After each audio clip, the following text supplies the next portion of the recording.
Bonjour à toutes, bonjour à tous, bienvenue sur ma chaîne YouTube Libère-toi. Aujourd'hui, je viens vous expliquer pourquoi, et plutôt comment ça se passe, comment ça se fait que nous nous retrouvions face à des schémas répétitifs, des situations qui se répètent encore.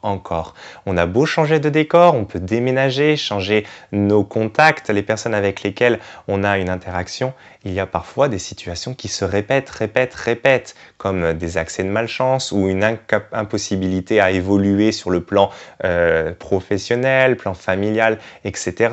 On se retrouve avec une personne qui partage notre vie, qui ne nous va pas, on la quitte, on retrouve la même avec une autre tête, on recommence, bref, ces espèces de schémas. Alors comment ça se passe et pourquoi est-ce qu'on subit ça? Je vous ai parlé dans une autre vidéo des corps subtils et tout commence de là, dans ce corps causal, le corps de l'âme dans lequel se trouvent toutes les causes. C'est-à-dire que nous arrivons ici déjà avec des bagages, les bagages karmiques, on a déjà vécu des choses et la loi du cause à effet nous impose de les amener avec nous afin que nous puissions les dépasser, donc les accepter, nous pardonner et aller de l'avant, nous en libérer. Seulement voilà, ces causes, elles sont au départ inconscientes, elles sont dans ce corps causal qui n'est pas perceptible par la personnalité. Qu'est-ce qui se passe? Eh bien, ces causes vont arriver dans le plan mental, on va avoir des pensées fugaces. Si on les règle, si tout d'un coup on a conscience de la pensée et qu'on la règle, hop, on est tranquille. Si ce n'est pas le cas, si malgré le fait que ces problématiques soient arrivées dans le plan mental, nous n'en ayons pas conscience, elles vont descendre dans le plan émotionnel, dans le corps émotionnel. Et on va commencer à avoir vraiment de la colère, de la peur, de la tristesse, etc. Ça va vraiment commencer à se rapprocher. Si on comprend la problématique, elle se libère. Si on ne la comprend pas, elle arrive dans notre plan énergétique. Nous avons des blocages, des chakras qui se bloquent, des méridiens qui fonctionnent mal, qui ne sont plus en harmonie. Et forcément, ça génère des dysfonctionnements sur tout notre système de vie, la façon qu'on a d'appréhender et de ressentir les choses. Si on les libère, c'est tranquille. Si on ne les libère pas, elles arrivent sur le corps physique.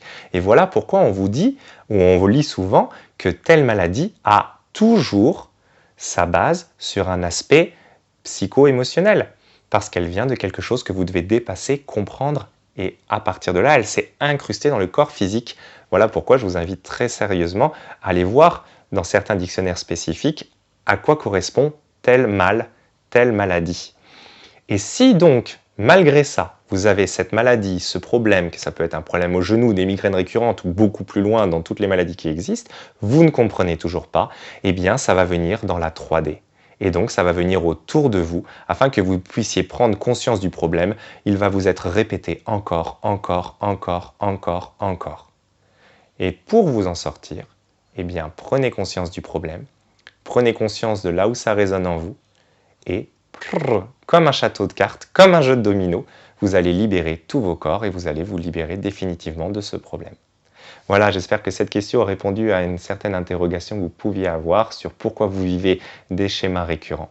N'hésitez pas si vous avez des questions, des retours. Je vous souhaite une belle journée, je vous dis à très bientôt dans une prochaine vidéo.